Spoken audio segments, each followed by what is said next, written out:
Hello, welcome to Jason the Old Millennial. My name is Jason, speaking here in my basement in the great state of Kansas. And in this video, I'm continuing with my ranking all of my 100 favorite movies of the 1980s period. This is due to Ryan from Real Talks with Ryan, who won my Oscar predicting contest. And he wanted me to rank my favorite movies of the 80s. He didn't say how many. I went with 100 just to make it fun. See if I can come up with 100, and I did. And now we're into the top 60. So today I'm going to cover number 60 through number 51 on my list here on Jason the Old Millennial.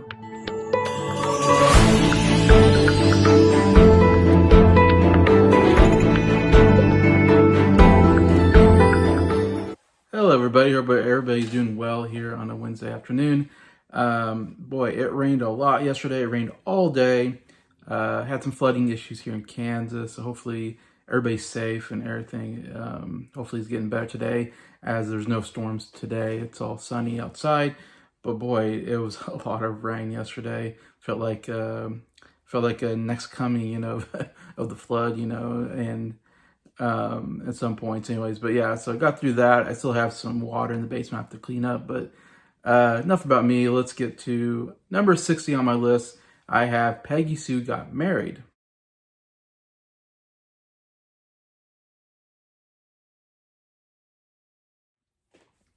Peggy Sue Got Married was a big movie for Kathleen Turner here, who was pretty big in the 80s. Really big role for her. She even got nominated for Best Actress, I believe, for this performance. It's mostly a comedic performance, I would say. And this was one my mom really liked. I feel like my mom watched this a lot when I was growing up. So that's where I kind of, again, I was a kid when this came out, but I remember seeing my mom watching on TV or something like that when, in the 90s probably, I caught it at some point. And it's not a movie I've seen a lot of, but I've seen it a couple times, and it's an interesting idea of a movie. It has a little bit of, time travel. Basically, Kathleen Turner, it starts with her going to her high school reunion, and her ex-husband is there, who is played by Nicolas Cage, plays her ex-husband anyways, and they were childhood sweethearts. And she kind of regrets, she has a daughter through that marriage, but the marriage, I think he cheated on her or something like that, and she, divorced him. And she hated that she wasted like a lot of her life on the Nicolas Cage character, who, and the relationship didn't turn out good, that she kind of regrets, getting married to him, wishes she would have picked a different path. And so through some, magical whatever, she ends up going back to her high school days and getting transported into her high school body, I guess. And she got to relive kind of her high school days again. So knowing everything she knows, in the future. And so she kind of is very cold on Nicolas Cage, who was her boyfriend at the time. And she even sleeps around with other guys that, she thought were cooler. And yeah, it's got some good comedic moments. She got to see her parents again, and her sister, I think, and all this. So there's some interesting moments, emotional moments through that.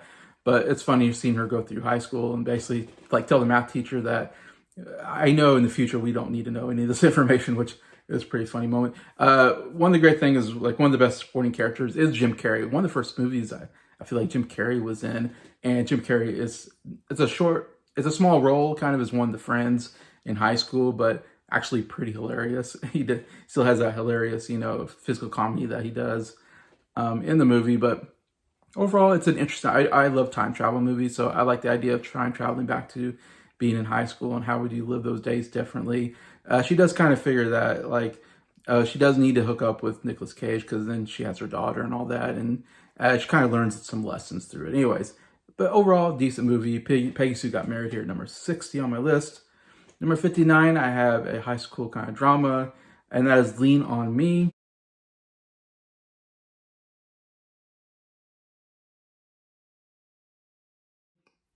This is a movie starring Morgan Freeman.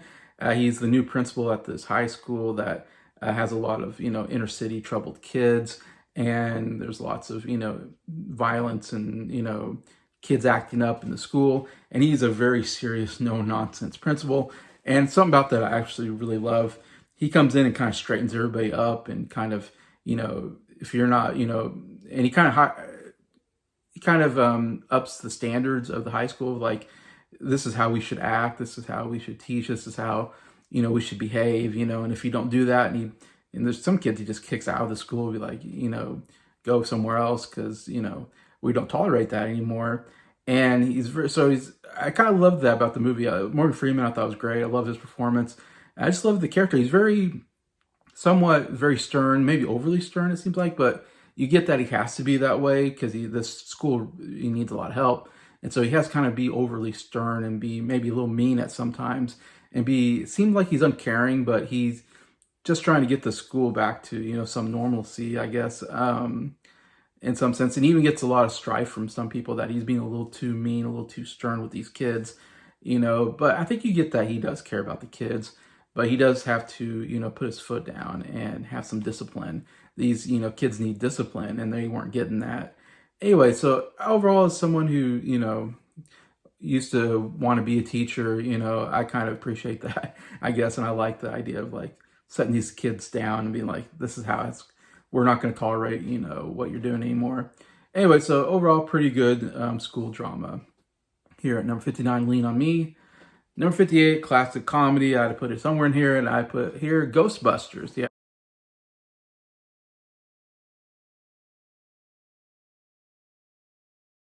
which I do own on DVD. And I wouldn't say it's like one of the funniest comedies. It's considered like one of the great comedies of the 80s. But I do have some nostalgia because I remember seeing this as a kid on TV or something like that, and always really enjoying the adventure style, the sci-fi adventure of it. And there's some comedy in here, of course, as well. You got a really cool cast with Bill Murray's definitely my favorite character here. Dan Aykroyd and Harold Ramis kind of formed the Ghostbusters group. I'm forgetting the other guy's name. I'm sorry, I'm forgetting his name. But there's actually four, I guess. It starts with three, and then it ends up being four. I forgot to look that guy's name up. But yeah, I like the idea of, there's ghosts out there and they're trying to catch them. And then you have Sigourney Weaver, who's being possessed by like this demon person, and you have all that. There's some generally kind of scary moments for the time, and though it's dated, generally some of the moments are kind of creepy. They do a good job with that. Bill Murray's just hilarious in his part. He has some of the best lines in the movie. We do get a Rick Moranis as well, has a small part here. And all that. But yeah, it's a classic, so I had to put it in here. So I got here at number 58, Ghostbusters. Number 57, I have another adventure movie called Romancing the Stone.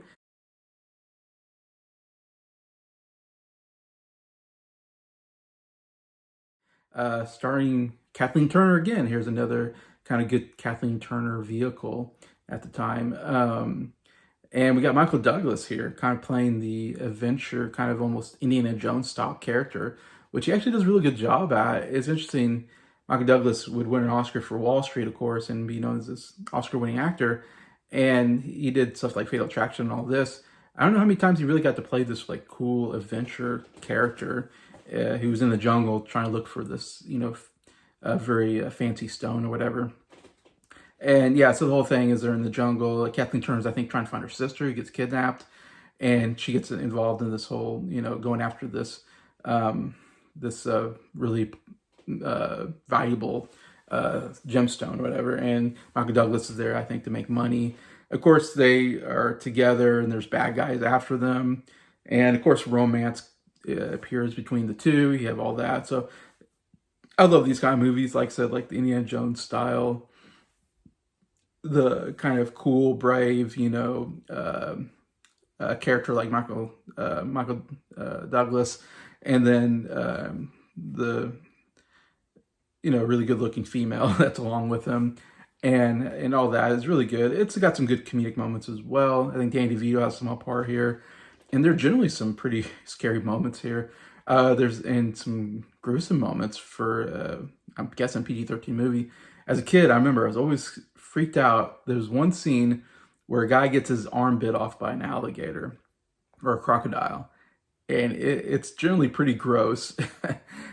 Seeing that, I remember as a kid that freaked me out so bad. Like I think I had nightmares for days about alligators, and to this day I'm scared to death of alligators. Like alligators, I would never want to be anywhere near an alligator.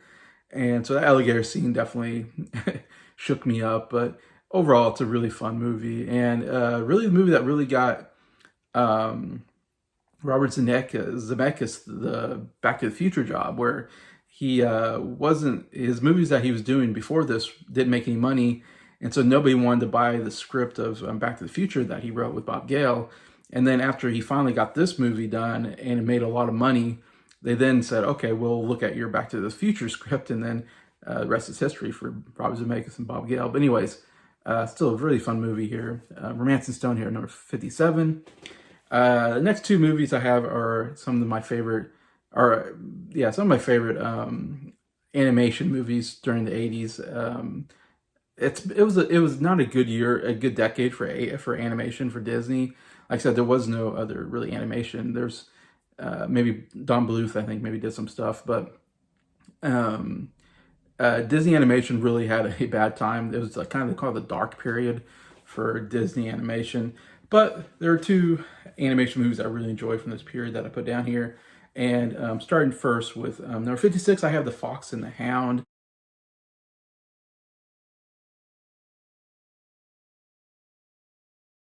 This is the one I remember seeing quite a bit when I was a kid. Of course, not in the movie theater, but later on. In fact, I feel like I saw this at school, maybe. Like maybe one of the teachers showed this at school or something. And I absolutely always loved this movie. The friendship between Todd the fox and Copper the hound is a really cool idea for a story for kids. I mean, because it kind of comes to this whole idea of like these two when they're puppies and the fox is young, they're best friends and they hang out together, not knowing that they should be enemies because society constructs them to be enemies or that's the way they're made to be. Uh, I'll say nature. That's just how nature is. But in this kind of movie where animals have personalities, it's different. But still, I kind of like the idea that they're best friends until they get grown older, and then Copper is bred to kill foxes, and hunt them, and how that relationship changes because of that, and then other circumstances happen, and these best of friends become enemies. But then, because of their friendship in the past, they actually sacrifice for each other at the end. It's very beautiful. It's very emotional. It's a bit of a tearjerker film overall. I really get joy out of it. And the very end scene, yeah, it gets me crying every time. So, yeah, 56, I have The Fox and the Hound. Number 55, I have The Great Mouse Detective.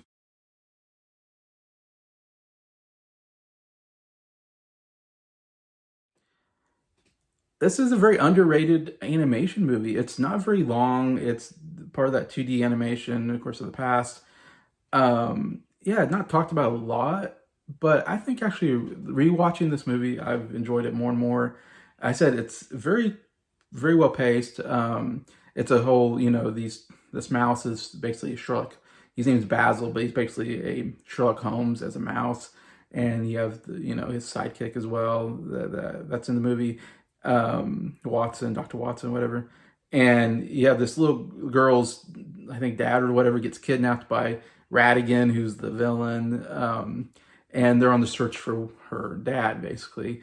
And it turns out to be a bigger scheme where Radigan has her dad make this robot queen to take over the real queen, because in the mouse world, there's a queen as well, just like there is in the real world. And so Radigan's going to take over, basically, I guess, the royalty, the kingship of the mouse world or whatever that they live in, which they live in the human world too. So anyways, but Radigan, I believe, was Vincent Price. Great voice acting, great villain. One of the great villains that aren't talked about, because I love Radigan because he dresses like very gentlemanly, like, because he doesn't like to be called a rat. He wants to be a mouse, I guess. I don't know. Or he wants to, rats are kind of, have bad connotations. So he doesn't like to be called a rat. He dresses really nice. But then at the end, his rat instincts come out and he becomes more of this, terrible, scary monster. Anyways, but overall, I like the story. It's got a good mystery to it, good villain, good climatic ending, very exciting. And the characters are great anyways. But yeah, really good movie, The Great Mouse Detective. I wish they would have made more sequels to this movie. I think it could have been good for that. But anyways, got that here, number 55. Number 54, I got the movie Moonstruck.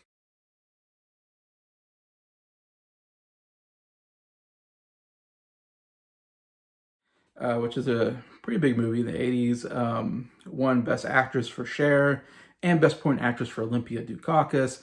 Norman Jewison directed it, one of my favorite directors. We also have Nicolas Cage in, again, kind of a young Nicolas Cage in a supporting role here. Uh, Actually, I didn't say about Peggy Sue Got Married. He has a very weird, like, accent or very weird voice. That's not his real voice. He does this weird voice in that movie because that's what Nicolas Cage likes to do. I guess he likes to kind of create, he doesn't want to do anything normal. He wants to do everything kind of different, and that kind of, you know, you very noticeable that it's different.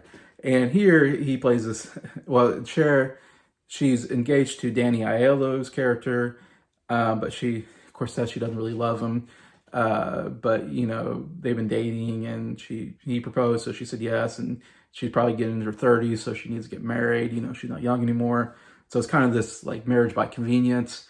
But then she has to go talk to his brother, played by Nicolas Cage, who's somewhat, I guess they don't get along anymore. Nicolas Cage was engaged at one time, but he accidentally cut his hand off, so he has this gloved hand. He has a fake hand or something like that. And he's been bitter about it ever since, about his brother, because I guess he blames him or something. I can't remember, but he has this he's very over the top, dramatic again, Nicolas Cage performance of this, I lost my hand, exactly what he says. Anyways, great scene. But anyways, of course, the whole thing is Cher and Nicolas Cage character kind of fall in love. They sleep together, and here she's supposed to marry his brother, but now she's convicted because she's kind of Nicolas Cage is, of course, younger and better looking, and the whole thing happens when there's like a really bright moon. That's what it's called, Moonstruck, because it seems like everybody's because of the big moon, everybody's like overly romantic, and so you have these other relationships also happen during this time. I think someone's cheating on somebody. Maybe Olympia Dukakis' husband's cheating on her. It's all these things are happening while this big moon is happening, and that's why I call it Moonstruck. Anyway, so it's a funny movie, though. Cher is very well here, does very well. Of course, she won the Oscar. Her and Nicolas Cage especially are very good together. They have some fun moments there, and the ending is very funny. Like, there's a very funny dinner scene where everything comes together, that she doesn't want to marry him, but she wants to marry her brother, and he was very confused, like, you want to marry my brother? What happened? So there's some really good moments there, and kind of ideas about love, because Cher is kind of like, I don't love him, but, like, she's like, I don't care about love anymore, why do you need to love your husband, kind of thing. But then she actually does fall in love with Nicolas Cage, so then that kind of changes her idea about love, and you can love somebody and all this. Anyway, so there's some good moments there. But yeah, so I have Moonstruck here at 54. Number 53, I have Star Trek: The Final Frontier.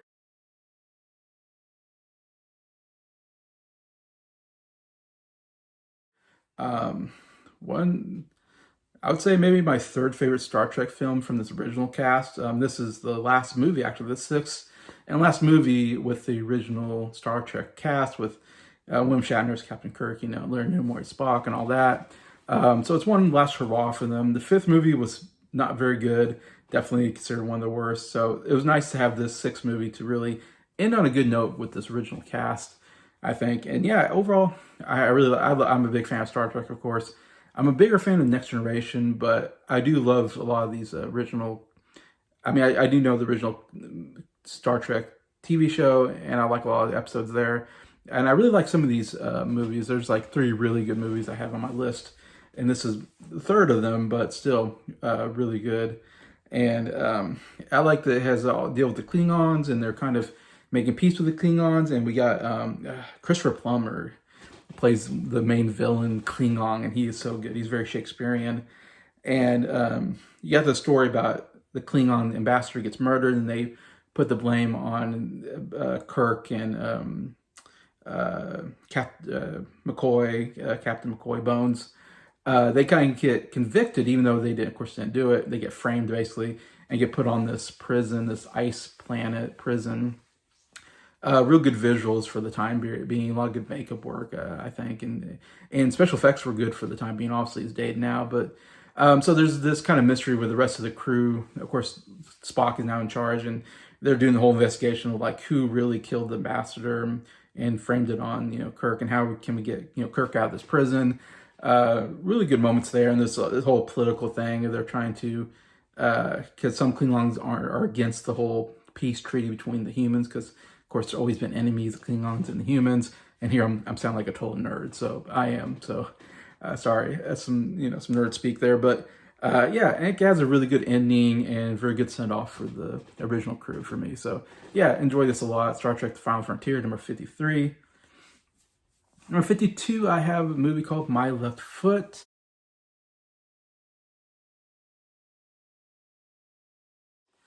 And a bunch different movie than a lot of these I've talked about.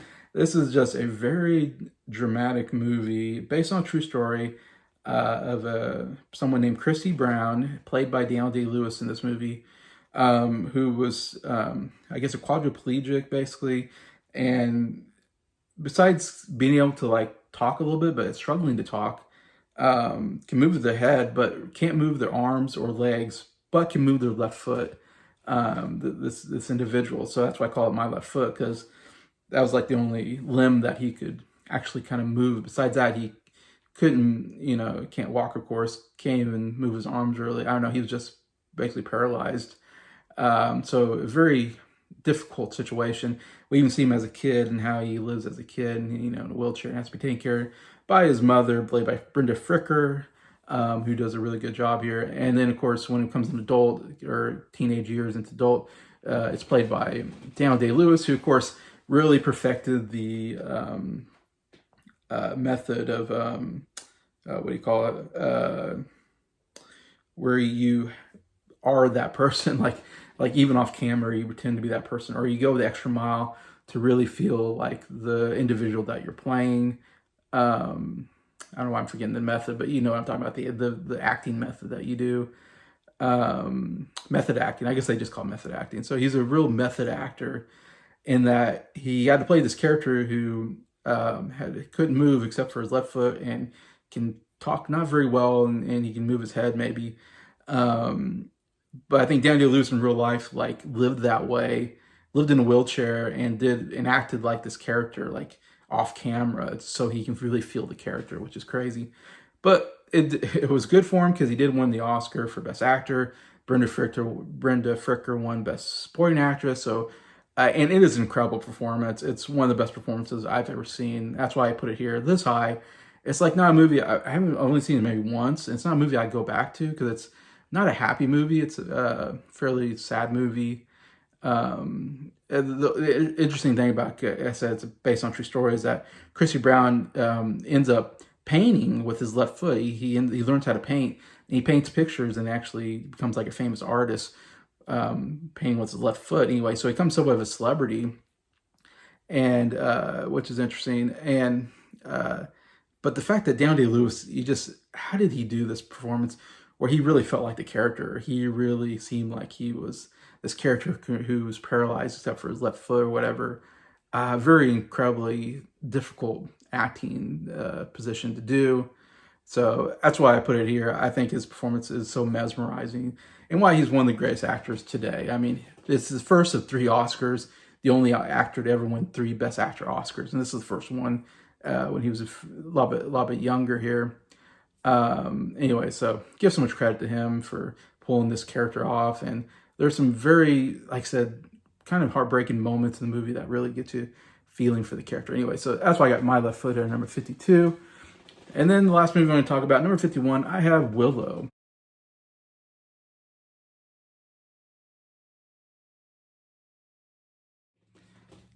Willow is definitely a movie that I've always been a favorite of mine as a kid. I have this on DVD. It's a fantasy. I love fantasy, and this was a really cool fantasy movie with a lot of action, some comedy. Has a little bit of everything in it, and it stars Warwick Davis, which is really cool to see Warwick Davis star in a movie, who I think does a really good job in this movie, and is probably one of the great actors that are a little person, since Peter Dinklage, or before Peter Dinklage came along. Of course, we know him from like Star Wars and all kinds of other stuff. But this is the first time I really saw him in a movie where you see his face and he's acting. And it's just a really cool fantasy story of, you know, the evil queen, and then there's a baby who's going to be like the future, who's going to defeat the queen, so they have to protect this baby. So Warwick Davis comes across it, and he wants to be a great wizard, so he protects the baby because he's a nice guy and everything. And he gets helped along the way. We get to Val Kilmer, probably the first movie I saw Val Kilmer in. Definitely one of my favorite roles of his. He's a very cool Matt Madigan or something like that. I forget his name. He's like a warrior who is, you know, gets in prison because he's not very doesn't work well with others, so he's imprisoned, and he seems like a dangerous guy. He's not exactly trustworthy, but he does come trustworthy during the movie. But he's also like, he calls himself the great sword fighter, and then he has some great sword fighting scenes, and he is a really good warrior. Turns out, I love that character. He has Kevin Pollak plays like this very little miniature person. Brings some of the comedy in there. Him and this other guy. It's overly comedic at times. Ron Howard directing this movie, so really cool young Ron Howard directing here. And yeah, it's just a really cool story. Terrible TV show, but I thought a really cool story. It's very graphically violent at times for probably PG-13 movie. It's early, you know, ILM kind of CGI, and it's not CGI, but special effects that are really cool and still work today for me anyways. So yeah, this is more of a nostalgia pick for me. A childhood favorite. So I got here number 51, Willow, a movie I've gone back to many, many times. So yeah, so that's the last movie on my list from 51. So that's my 60 through 51 on my list. And please feel free to comment.